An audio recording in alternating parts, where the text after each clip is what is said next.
قال الله سبحانه وتعالى: فآمن له لوط وقال إني مهاجر إلى ربي إنه هو العزيز الحكيم.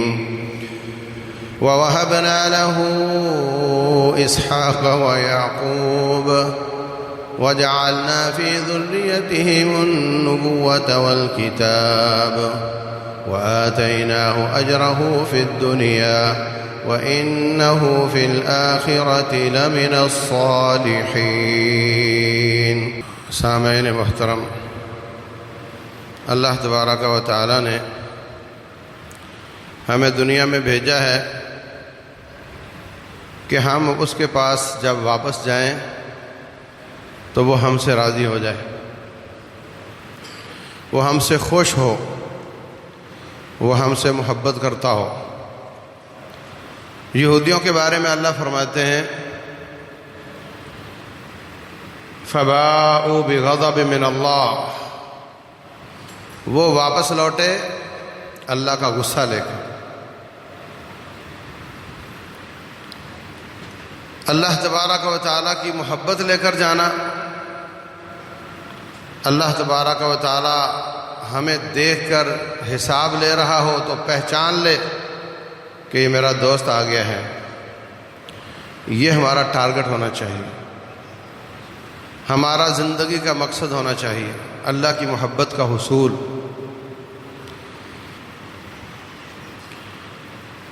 تو حضرت ابراہیم علیہ السلام کی زندگی ہمیں یہ بتاتی ہے کہ انہوں نے دنیا میں اللہ تعالیٰ کی ایسی محبت حاصل کی کہ ان کو اللہ نے ڈگری دے دی۔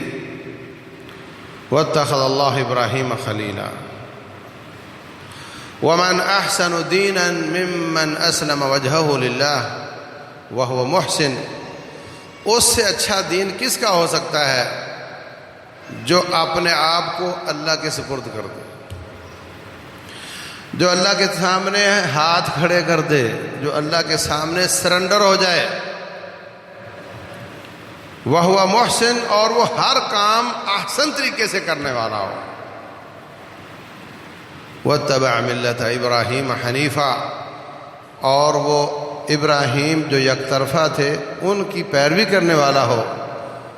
کیوں ان کی پیروی کرنی ہے؟ وَاتَّخَذَ اللَّهُ إِبْرَاهِيمَ خَلِيلًا، کیونکہ ان کو اللہ تعالیٰ نے اپنا دوست بنا لیا۔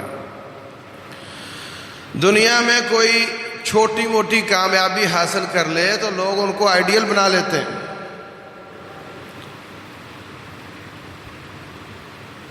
ایک آدمی کرکٹ کا کپ لے آیا، لوگوں نے اس کو وزیر اعظم بنا دیا۔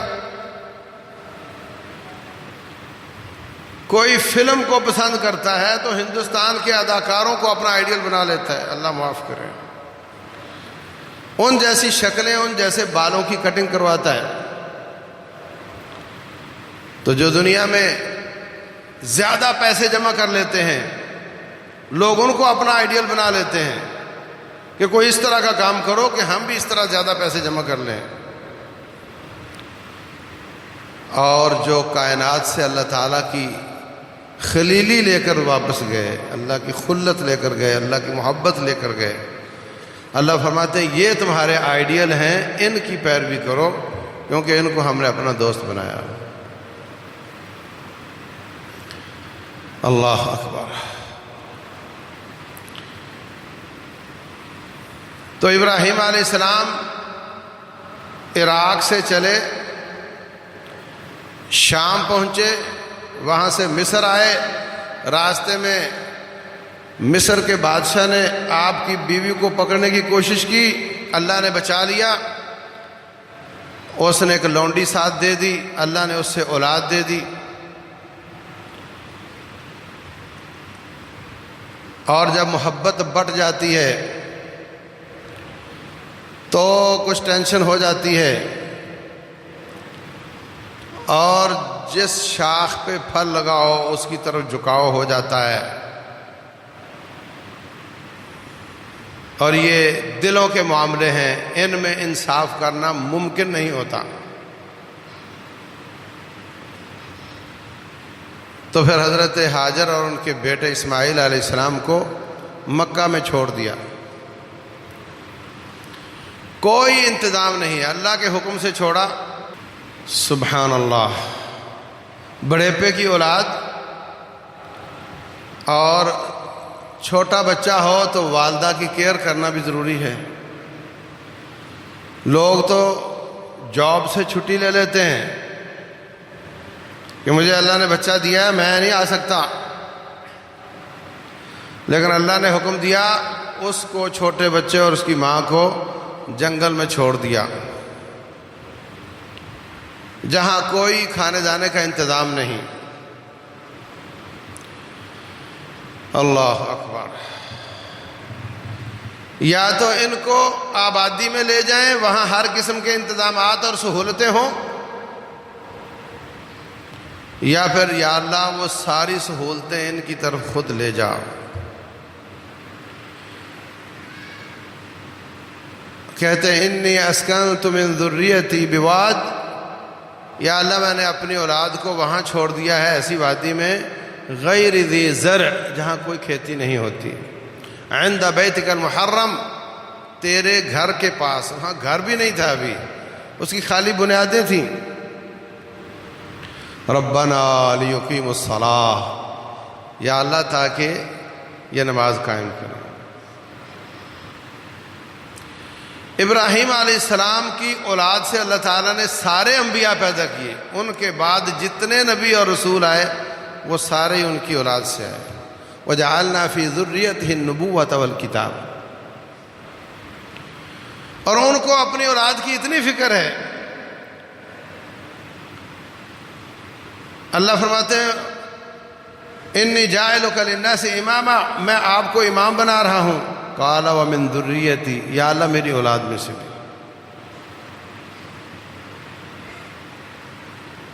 رب اجعلنی مقیم الصلاۃ ومن ذریتی، یا اللہ مجھے نماز کا پکا نمازی بنا دے اور میری اولاد کو بھی. اللہ فرماتے ہیں میں تمہیں امام بنا رہا ہوں، کہا میری اولاد کو بھی. اتنی فکر ہے اولاد کی. بچے جان لینا کافی نہیں ہوتا، ان کی فکر کرنی چاہیے، ان کی تربیت، ان کے لیے دعائیں کرنی چاہیے. اللہ تبارک و تعالی فرماتے ہیں حتی اذا بلغ 40 سنة قال رب اوزعنی ان اشکر نعمتک التي انعمت علی. جب انسان 40 سال کا ہو جاتا ہے تو وہ یہ دعا کرے، یا اللہ مجھے توفیق دے کہ میں تیری نعمتوں کا شکریہ ادا کروں، اور میرے جو والدین پر نعمتیں ہیں اس کا اثر بھی مجھ پہ ہوا، اس کا بھی شکریہ ادا کروں. وَأَنْ أَعْمَلَ صَالِحًا تَرْضَاهُ، یا اللہ ایسے کام کروں کہ تو خوش ہو جائے. وَأَصْلِحْ لِي فِي ذُرِّيَّتِي، یا اللہ میری اولاد کی اصلاح کر دے. انی تبت الیک وانی من المسلمین.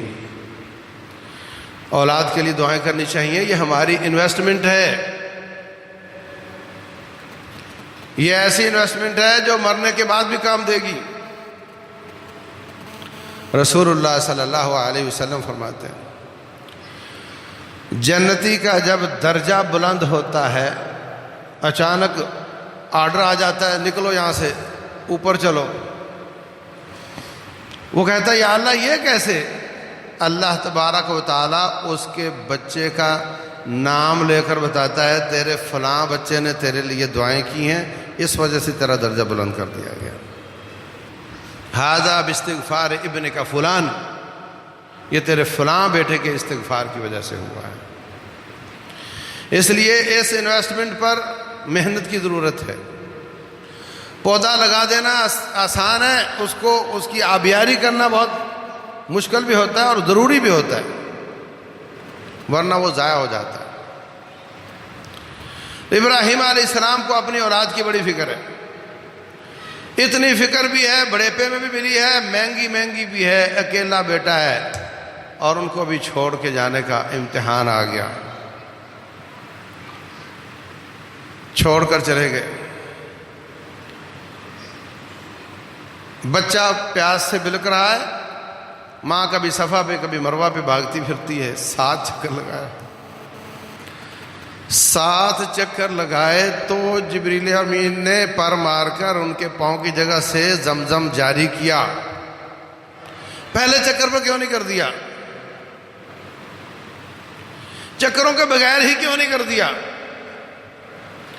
آج کل ہمارا جو نا ذہن بنا ہوا ہے کہ سب کام چٹکی سے ہو جائیں، پیسے سے ہو جائیں۔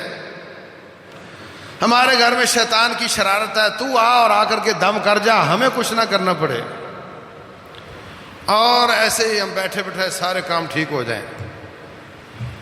کتنے پاک باز لوگ ہیں، نبی کی اولاد ہے، اور 7 چکروں کے بعد پانی نکلا ہے، پہلے نہیں نکلا۔ اور ان 7 چکروں کے نقش قدم پر ہر حاجی اور عمرہ کرنے والا چلتا ہے۔ جہاں وہ دوڑتی تھی وہاں دوڑتا ہے، جہاں وہ چلتی تھی وہاں چلتا ہے۔ یہ اللہ تبارک و تعالیٰ کا سسٹم ہے کہ اللہ تعالیٰ ہر قربانی پر، ہر نیکی پر دنیا میں بھی اجر دیتا ہے اور آخرت میں بھی اجر دیتا ہے۔ وَآتَيْنَاهُ أَجْرَهُ فِي الدُّنْيَا، ہم نے ابراہیم علیہ السلام کو ان کا اجر دنیا میں بھی دیا۔ وَإِنَّهُ فِي الْآخِرَةِ لَمِنَ الصَّالِحِينَ، آخرت میں بھی بہت اجر ملے گا۔ کتنا بڑا اجر ملا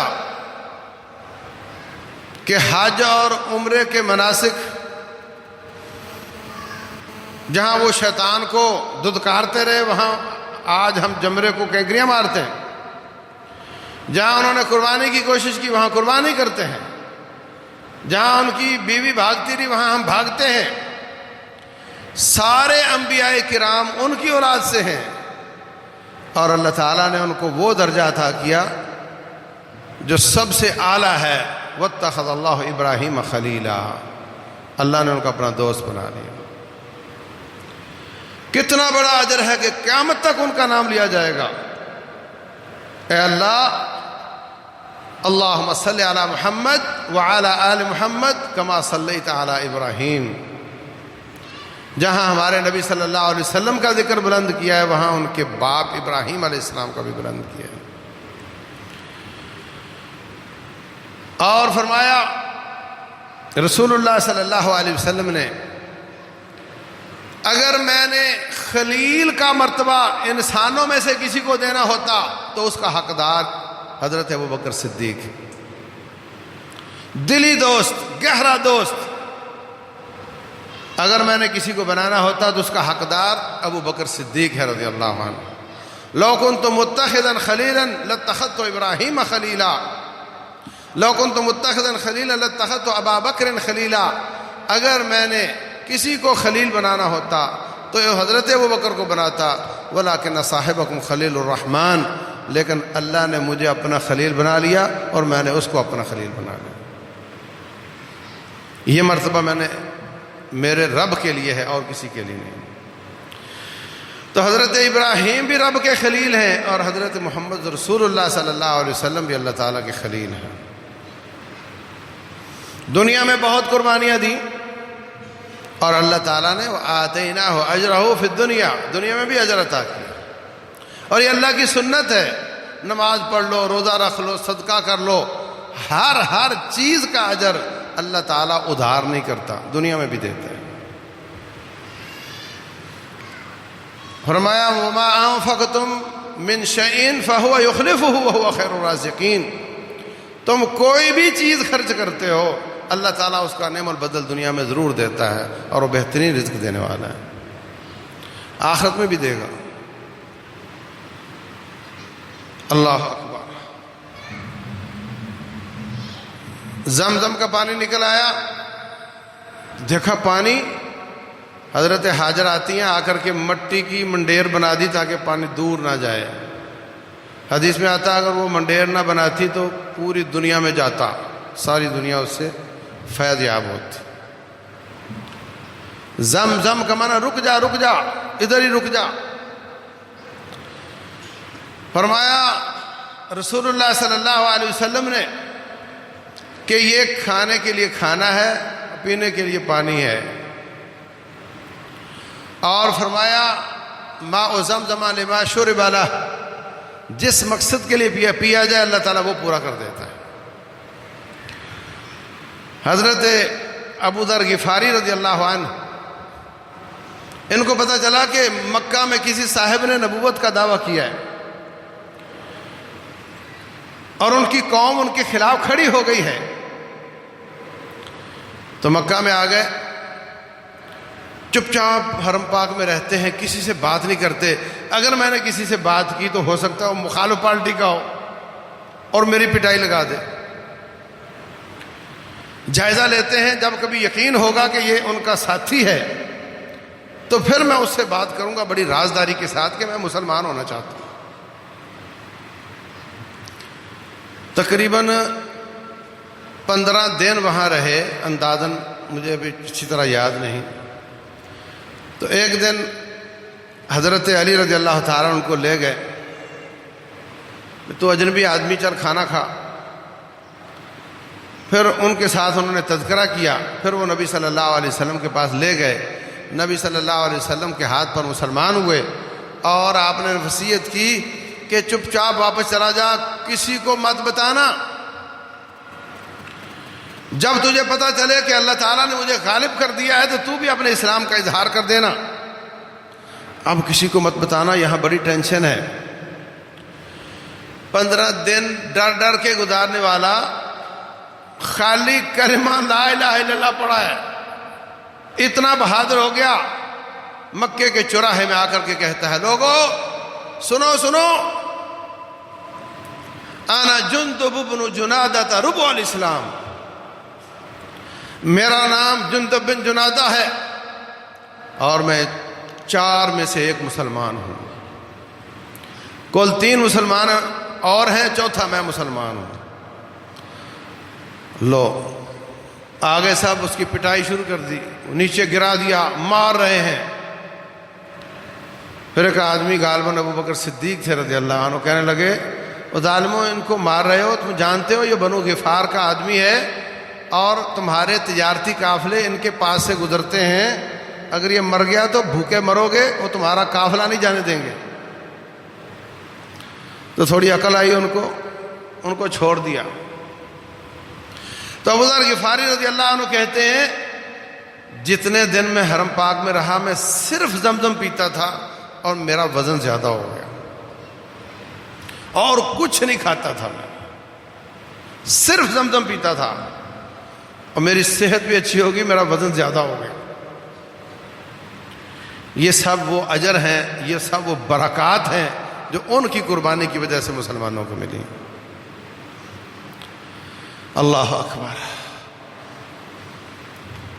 اب اللہ تعالیٰ نے زمزم دے دیا، پھر حضرت ابراہیم علیہ السلام فرماتے ہیں یا اللہ رب انی اسکنت من ذریتی بواد غیر ذی زرع عند بیتک المحرم ربنا لیقیموا الصلاۃ، یا اللہ میں نے اپنی اولاد وہاں اس لیے آباد کی ہے تاکہ یہ اور ان کی آگے اولادیں حرم پاک میں رہیں، وہاں نمازیں پڑھیں۔ فَجْعَلْ أَفْئِدَةً مِّنَ النَّاسِ تَهْوِي إِلَيْهِمْ، یا اللہ جنگل ہے، اب تو لوگوں کے دل اس طرف کو موڑ دے۔ ہر مسلمان کا دل چاہتا ہے کہ ہو نہ ہو میں وہاں چلا جاؤں۔ یہ ابراہیم علیہ السلام کی دعا ہے۔ وَارْزُقْهُم مِّنَ الثَّمَرَاتِ، یا اللہ ان کو پھلوں کا رزق عطا فرما۔ اور پھل تو آخر میں آتا ہے نا، پیٹ بھرتا ہے روٹی کے ساتھ، آخر میں پھل آ جاتا ہے۔ پھل پیٹ بھرنے کے لیے نہیں ہوتا، پھل ایک نخرہ ہے، ایک لذت ہے۔ تو جب پھلوں کا رزق ملے گا اس کا مطلب روٹی شوٹی سب اس میں شامل ہے۔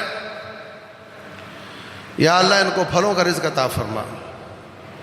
اللہ تعالیٰ نے وہ دعا بھی قبول فرما لی۔ اب ابراہیم اور حضرت سارہ ان کی بیوی یہ مصر میں ہیں اور حضرت حاجر ان کا بیٹا یہاں پر ہے، تو اللہ تعالیٰ نے حضرت سارہ کو بیٹا اسحاق عطا فرمایا۔ فرشتے آئے، انہوں نے بشارت دی کہ اللہ آپ کو بچہ دے گا۔ کہنے لگی مجھے کیسے دے گا، میں تو بانجھ ہو چکی ہوں۔ یہ اللہ تبارک و تعالی ہے، بادشاہ ہے، شہنشاہ ہے۔ چاہے تو جب وسائل پورے تھے جوانی تھی نہ دیا، اور چاہے تو جب وسائل ختم ہو گئے تو دے دیا، وہ اللہ ہے۔ چاہے تو کسی کمزور آدمی کی بات مان لے، اور چاہے تو بڑے بڑے نبیوں کی بات نہ مانے، بادشاہ ہے۔ چاہے تو فوراً مان لے، چاہے 80 سال لگا دے، بعد میں مان لے، وہ بادشاہ ہے۔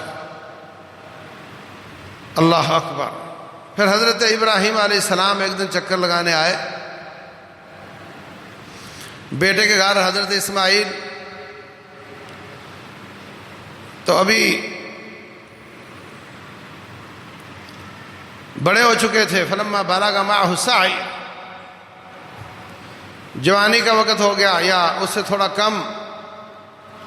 قال انی ارى فی المنام انی اذبحک، بیٹے میں نے خواب میں دیکھا ہے کہ میں آپ کو ذبح کر رہا ہوں۔ رائے دیکھا ہے، خواب میں ذبح کر رہا ہوں۔ فانظر ماذا ترى، آپ دیکھو کہ آپ کی کیا رائے ہے۔ اسماعیل علیہ السلام کہتے ہیں ابا جان افعل ما تؤمر، جو اللہ نے حکم دیا ہے وہ کر گزرے، ستجدنی انشاء اللہ من الصابرین، میں انشاءاللہ صبر کروں گا۔ وہ کہہ رہے ہیں میں نے خواب دیکھا ہے اور تیری کیا رائے ہے؟ یہ کہتے ہیں اللہ نے جو حکم دیا ہے وہ کر گزرے، میری رائے کی کوئی ضرورت نہیں۔ اور نبیوں کا خواب وہی ہوتا ہے۔ اگر ابراہیم علیہ السلام بیٹے کو نہ بتاتے، ان کو ایسے لے جاتے بیٹے چلو آؤٹنگ پہ چلتے ہیں، چھری چھپائی ہوئی ہوتی اور اچانک بچے کو پکڑ کے ذبح کر دیتے، اللہ تو خوش ہو ہی جاتا، لیکن بیٹا وہ راضی نہیں تو ان کو وہ اجر نہ ملتا جو راضی ہونے کے بعد ملتا۔ اپنی مرضی سے رضامندی کے ساتھ خوش ہو کر موت کی طرف اللہ واسطے جانا، اس کا اور اجر ہے، اور اپنی مرضی سے نہ جا رہا ہو اور اچانک موت آ جائے، اس کا معاملہ اور ہے۔ دنیا میں تقریباً تمام لوگوں کو موت آتی ہے اور ان کو پتہ نہیں ہوتا کہ میں مرنے جا رہا ہوں۔ شاید ہزاروں میں سے ایک ایسے ہیں جو جا رہے ہوتے ہیں میدان مقتل میں کہ میں شہید ہونے کے لیے جا رہا ہوں۔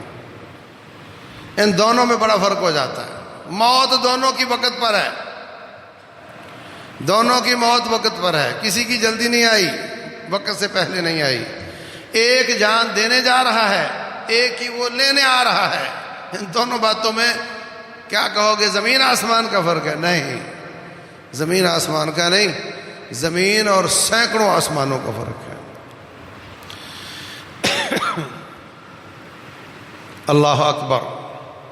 رسول اللہ صلی اللہ علیہ وسلم فرماتے ہیں جو اللہ تعالیٰ کے راستے میں جان دینے کے لیے جاتا ہے، جب اس کو تیر تلوار لگ جاتی، گولی لگ جاتی ہے، اللہ تعالیٰ پہلا قطرہ زمین پر خون کا گرنے سے پہلے اللہ اس کو معاف کر دیتا، اور روح نکالنے سے پہلے یرا مقعدہ من الجنہ، جنت کا محل دکھا دیا جاتا ہے۔ لوگ اس کو قبر میں ڈال دیتے ہیں، اومنا من الفتان، قبر میں اس کا حساب کوئی نہیں ہوتا۔ کسی نے پوچھا کیا وجہ ہے؟ فرمایا کفا ببارکۃ السیوف علی رأس فتنہ، مستدرک حاکم میں ہے، کہا کہ جو تلواروں کی چمکار اور توپوں کی دھاڑ اور گولیوں کی بچھاڑ کے نیچے سینہ تان کے بڑھتا چلا جاتا تھا، اس وقت اس کے ایمان کا ایسا امتحان ہوا ہے کہ اس کے بعد کوئی امتحان ہوتا ہی نہیں ہے۔ شہادت کا لفظی معنی ہوتا ہے ڈگری، جو سند ملتی ہے طالب علموں کو اس کے اوپر شہادت لکھا ہوتا ہے، شہادہ، یہ ڈگری ان کو مل گئی ہے، آخری، اس کے بعد کوئی امتحان ہے نہیں۔ وہ جو قبر کے بعد والا تھا نا، قبر میں جانے والا، وہ بھی اللہ نے دنیا میں لے لیا۔ اللہ اکبر. اگر آپ کو آخرت سے ڈر آتا ہے، آخرت کے امتحانات سے ڈر آتا ہے، تو آپ آخرت والے امتحان دنیا میں دے سکتے ہیں. دنیا میں دے کر چلے جائیں. رسول اللہ صلی اللہ علیہ وسلم فرماتے ہیں سب سے پہلے میری قبر پھٹے گی، میں نکلوں گا اور میں دیکھوں گا کہ حضرت موسیٰ علیہ السلام عرش کے پائے کو پکڑ کے کھڑے ہیں. کیا وہ مجھ سے پہلے اٹھ گئے یا اللہ تعالیٰ نے طور کی بے ہوشی کے بدلے ان کی آخرت کی بے ہوشی کو معاف کر دیا؟ آخرت کے امتحان دنیا میں دیے جا سکتے ہیں کافی حد تک. قبر کا امتحان دنیا میں دے دیا، اومن من الفتان، یہ اس سے محفوظ رہے گا. اس کے بعد جب اللہ کے دربار میں جائے گا تو لوگوں کو اپنی جان کے لالے پڑے ہوں گے، میرا کیا بنے گا، نفسی نفسی، اور یہ لسٹ مینٹین کر رہا ہوگا کہ میں نے کن کن کی سفارش کرنی ہے. 70 لوگوں کو اللہ تبارک و تعالیٰ اس کی سفارش کی وجہ سے جنت عطا فرمائے گا، اس کے گھر اور رشتہ داروں میں سے.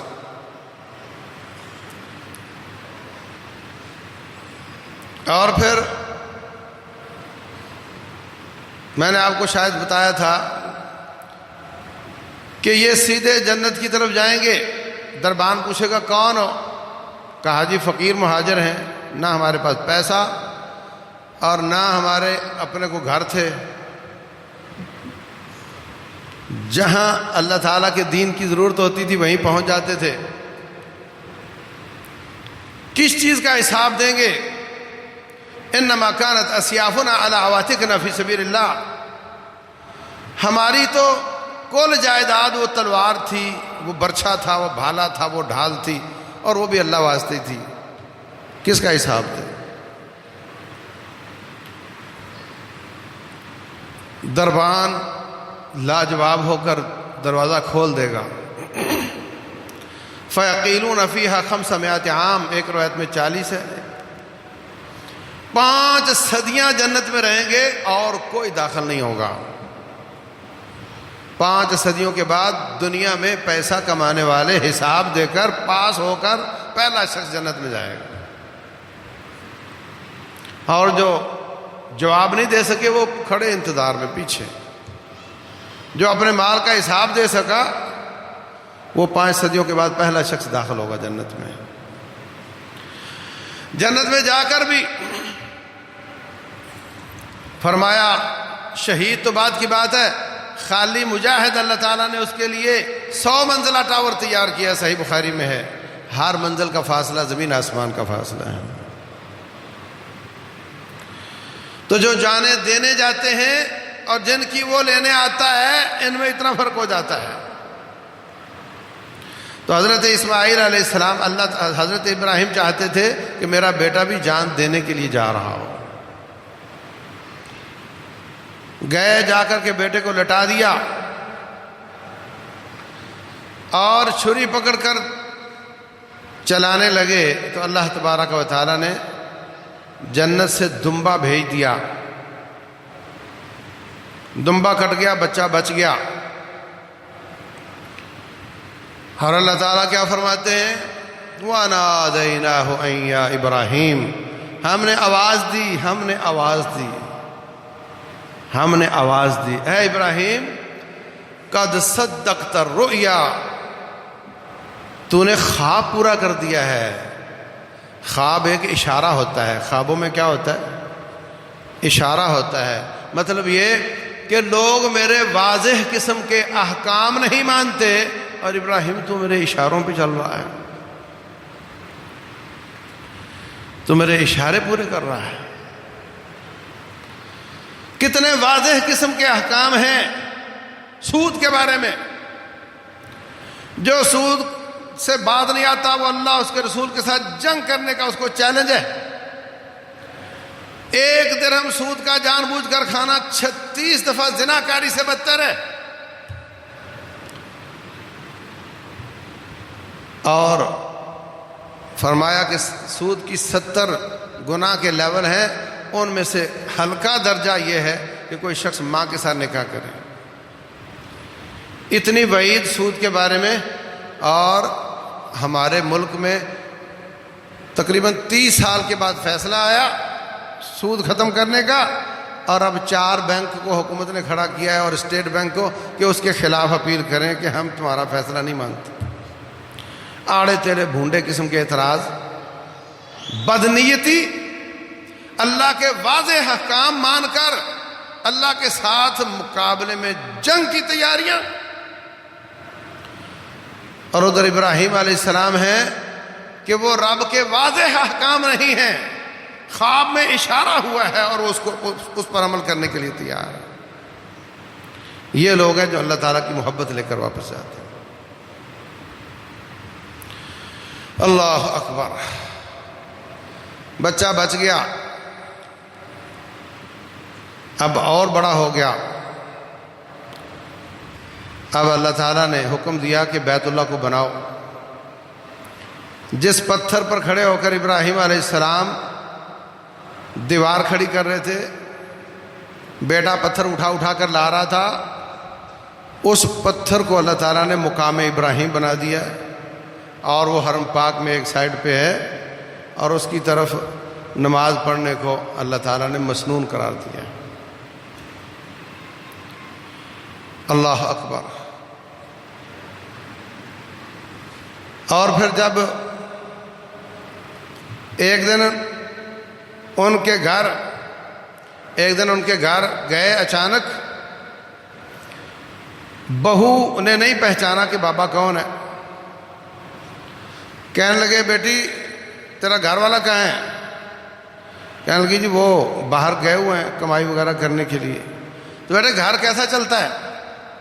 کہنے لگی کیسا چلنا ہے، شکار کرنے جاتے ہیں اور کبھی مل جاتا ہے تو ٹھیک ہے، نہیں ملا تو پھر فاقہ چلتا ہے۔ تو کہنے لگے اس کو میرا سلام کہنا اور اس کو کہنا تیری دہلیز اچھی نہیں، اس کو چینج کرو۔ حضرت اسماعیل علیہ السلام آئے، بات سنی، کہنے لگے وہ میرے والد تھے اور تو نے کوئی ناشکری کی بات کی ہے اور وہ تجھے چھوڑنے کا حکم دے گئے ہیں، اب تو چلی جا۔ پھر اور شادی کی، پھر ایک دن چکر لگا تو کہا بیٹے کیسا گزار ہوتا ہے، کیسے گزران ہوتا ہے؟ کہنے لگی لوگ اناج کھاتے ہیں اور ہم گوشت کھاتے ہیں، اس سے اچھا گزران کیسے ہوگا؟ لوگ گندم وغیرہ کھاتے ہیں اور ہم گوشت کھاتے ہیں، ہم بڑے خوش ہیں۔ کہنے لگے اس کو کہنا کہ تیری دہلیز بڑی اچھی ہے، اس کو چینج نہیں کرنا۔ میرے عزیز بھائیو، گلاس شیشے کا آدھا بھرا ہوا ہو تو لوگوں کو پوچھو یہ کیا ہے، کچھ کہیں گے آدھا خالی ہے اور کچھ کہیں گے آدھا بھرا ہوا ہے۔ یہ اپنی اپنی سوچ ہے۔ جس کی مثبت سوچ ہے وہ کہے گا آدھا بھرا ہوا ہے، جس کی منفی سوچ ہے وہ کہے گا آدھا خالی ہے۔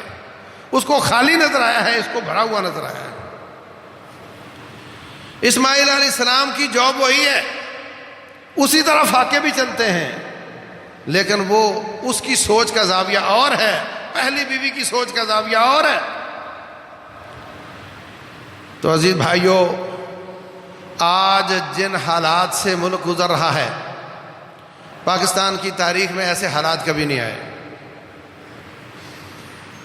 کہ 2 مہینوں میں ہر چیز کی مہنگائی اتنی، ابھی 15 روپے تقریباً آج بڑھا دیا انہوں نے تیل، 2 روپے 3 روپے بڑھا کرتا تھا، اس پہ بڑا شور ہو جایا کرتا تھا۔ یہ حالات، ان میں ہم نے کیا ناشکری کرنی ہے اللہ تعالیٰ کی، یا جو کچھ ہمیں ملا ہوا ہے اس پر اللہ تعالیٰ کا شکر ادا کرنا ہے؟ اللہ تعالیٰ ابراہیم علیہ السلام کے بارے میں فرماتے ہیں شاکرا لانعمہ اجتباہ وہداہ الی صراط مستقیم۔ میرا ابراہیم اللہ کی نعمتوں کا شکر ادا کرنے والا ہے۔ بچہ نہیں ملا تو بھی رب کا شکر ادا کرتے ہیں، بچہ مل گیا تب بھی اللہ تعالیٰ کا شکر ادا کرتے ہیں، گھر سے نکال دے گیا تب بھی اللہ تعالیٰ کا شکر ادا کرتے ہیں۔